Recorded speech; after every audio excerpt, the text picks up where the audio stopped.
Avec le temps, je me suis rendu compte que j'aurais dû synthétiser des formats, des sujets, au lieu de sur-intellectualiser. Ça après gagner du temps, sauf que ce temps-là, je le récupérerai jamais.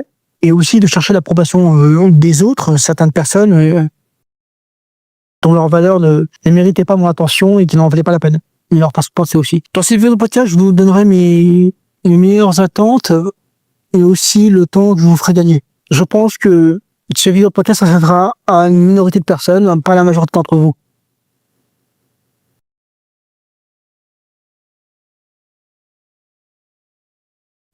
Bonsoir à tous, c'est Jean Guillot. Je vais vous donner mon analyse assez personnelle sur les formes géométriques sur n'importe quelle dimension, que ce soit 2D ou 3D. Aussi son importance. C'est un cours pour vous les débutants, mais ceux qui ont des difficultés de blocage ou pour manque de talent. Que d'abord, on n'a pas besoin de talent pour savoir dessiner. Au contraire, pas mal de talents dans n'importe quel domaine se contentent de peu et ils se disent « mon talent me suffit ». Je pensais comme ça à mes débuts, mais jusqu'à ce que mon instinct et mon inconscient au niveau de mon adolescence me dit « tu dois aller plus loin, tu dois aller plus loin sur ce sujet-là, tu ne peux pas te contenter parce que la vie est une évolution permanente, même dans les domaines qu'on pratique. » Et la technologie est aussi fait partie de là-dedans. À une époque, j'ai arrêté de dessiner pour des raisons personnelles, mais je continuais de dessiner de temps en temps, jusqu'à un moment où j'ai fait une formation reconnue par l'État, il y a plus de 10 ans de cela. On peut critiquer les formations Académie, 5000 balles, mais les formations reconnues par l'État, ça vaut pas mieux non plus. C'était je crois, le prix que j'ai payé, c'était 3300 €, mais j'ai pas payé en un seul coup, j'ai payé en plusieurs. Cette formation n'était pas mieux non plus. Mais je prends toujours un constat positif, ça m'a appris les bases, voire même ça m'a remis en question mon style et ça m'a remis en question ma façon de faire. C'est pour ça que j'ai fait cette chaîne il y a 3 ans de cela. Mais comme vous, j'ai consommé du contenu, la plupart des créateurs ne vont pas assez loin dans leur sujet, peut-être les expressions, la perspective, l'anatomie, ils ont déjà simplifié, ce qui est très bien pour la majorité des gens, ce qui donne une base juste. Et c'est juste un constat que j'ai fait, pas en mode prout, c'est pas pour dénigrer leur travail, et bien au contraire, je pense qu'ils seront plus dans le côté dessinateur émotionnel que moi je fais plus dans la recherche. Ça doit être mon côté dessinateur industriel que dessinateur créatif. Et depuis, quand j'ai fait la chaîne il y a 2-3 ans de ça, j'ai essayé de reprendre tout depuis le début. Sous pas mal de sujets, comme les expressions, l'anatomie, les méthodes. Pour moi, les méthodes qui est ma meilleure formation gratuite, c'est qui utilise toutes les techniques et astuces de dessin pour trouver votre style et l'affiner. Encore aujourd'hui, j'apprends encore des choses. Je crée mes propres formats sur les sujets, mes propres analyses et sur les thèmes que j'ai faits et la différence entre l'anatomie physique et l'anatomie de la tête. Ça se trouve, les découvertes que j'ai faites et l'analyse personnelle, certains d'entre vous le connaissez déjà. Oui, c'est bien jeune, tu racontes ta vie, ton parcours, tu te répètes aussi de temps en temps, c'est insupportable à t'écouter, mais en quoi les formes géométriques ont de l'importance dans le dessin? C'est ça la vraie question. Parce que vous le savez très bien, instinctivement et inconsciemment, que c'est la base même du dessin, les formes géométriques. Les formes géométriques vous donnent la structure graphique de vos dessins, quand vous faites des personnages ou des vues de perspective, et aussi le domaine de la construction, que ce soit en architecture et en ingénierie, dans les secteurs qu'on connaît. Les formes géométriques ont de l'importance dans le dessin, sinon les civilisations n'y seraient pas. Je dirais même la créativité aussi. C'est là où je dirais même les formes géométriques donnent la base même de l'imagination. Oui, mais certaines personnes arrivent à dessiner sans structure, ils le font naturellement bien, parce que c'est normal, ils ont réussi à passer à un palier, ils sont passés du palier du copieur, c'est-à-dire le mec qui copie le style de son auteur préféré, sont les fondamentaux, ce qui fait perdre beaucoup de temps à dessiner un personnage crayonné. J'ai commencé par là au début, quand je dessinais un personnage crayonné, je faisais tous les contours, je crois que j'étais le seul à avoir à faire ça. En fait, plus je regarde mes confrères, et ils faisaient la même chose. Et en réalité, quand je faisais un personnage au niveau des contours et sans les fondamentaux, je voyais j'avais un énorme temps considérable que je perdais. Et c'est là où je suis passé à la deuxième étape, celui du bâtisseur. Comme ça, j'avais besoin de base pour mieux structurer mes dessins en utilisant les formes simples de géométrie des dimensions 2D ou 3D. Et c'est le palier suivant qui est le plus important, c'est l'identité, voire même la créativité de votre style. Quelle est votre identité, quel est votre style? Et ça, on verra ça dans un autre vidéo podcast.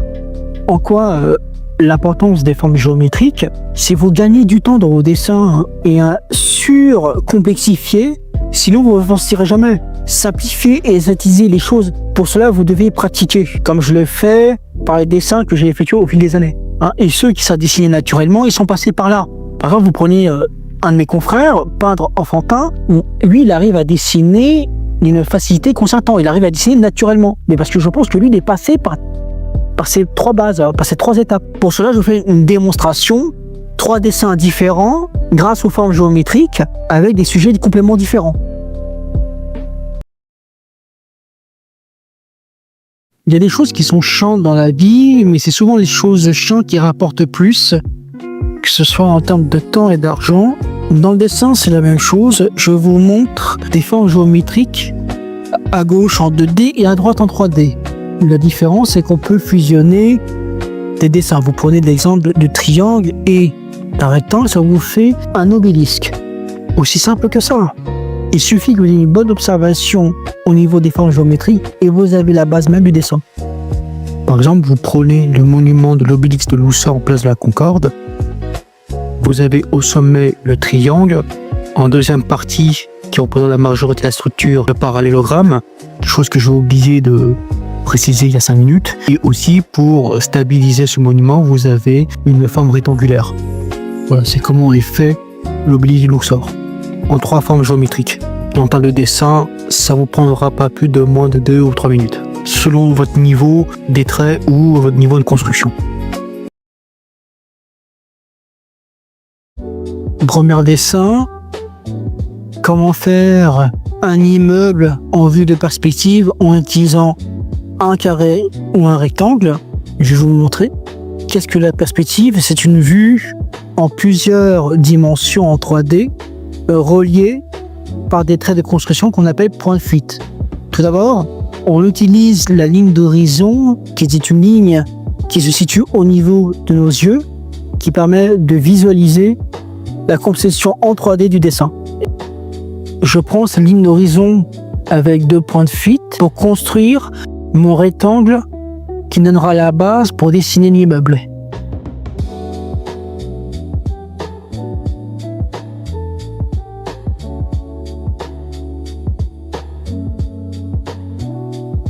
Après avoir donné comme base le rectangle, on va aller dans les détails à l'intérieur.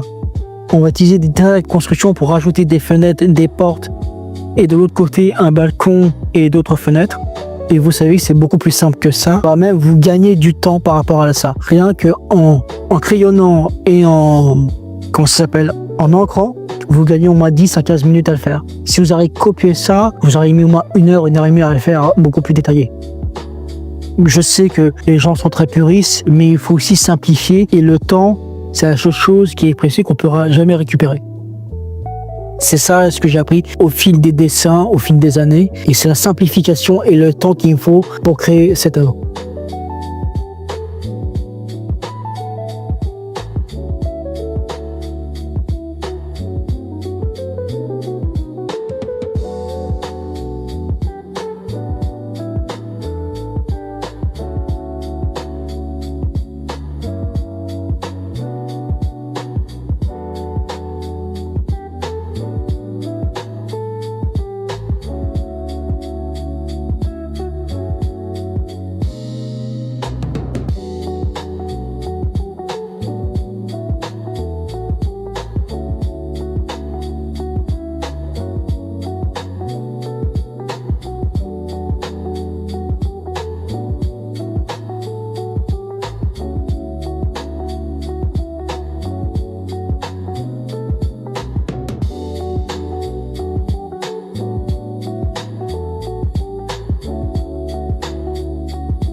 Deuxième dessin, comment dessiner une femme.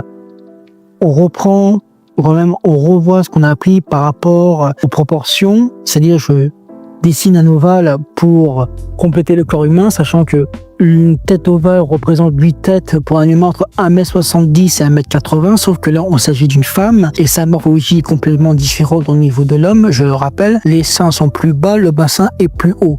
Mais si, pour revoir, ce que je me suis toujours dit, si vous enlevez le côté poitrine de la femme, c'est le niveau de son bassin qui diffère aussi de celui de l'homme. Aussi, ces formes généreuses. Je reprends l'ovale dans la proportion 1 et je dessine dans cet ovale une ligne droite jusqu'au 4e proportion en unité de mesure qui représente la moitié du corps de la femme. Et l'autre moitié, ce sera son bassin, ses cuisses et ses jambes. Là, je fais un trident qui est unique du dessin du méthode pour dessiner le cou, qui représente les épaules, aussi les bras et une partie de la poitrine au niveau de la femme. Si vous avez des difficultés en dessinant les cuisses et les jambes, ce qui est très compliqué à le faire, faites un 8, c'est beaucoup plus simple. C'est-à-dire que le premier 8, c'est-à-dire en haut, sera une boucle plus grande pour la forme des cuisses. Et le deuxième boucle, celui du bas, sera plus petit, qui représentera la forme des mollets et des jambes pour la femme. C'est quelque chose que j'avais découvert il y a quelques années de ça et je vous l'apporte dans cette vidéo de podcast. Si vous avez vraiment des difficultés à le faire, et ensuite vous faites le contour et ça vous donne une forme généralisée des cuisses et des mollets. Mais pour une vue de face. Comme quoi, il n'y a pas que les formes géométriques, il y a aussi les chiffres. C'est aussi simple que ça.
Troisième dessin, ce ne sera pas un dessin que je vais vous montrer, ce sera une photo d'un modèle en 3D sous l'ombre de la lumière pour un cours de débutant.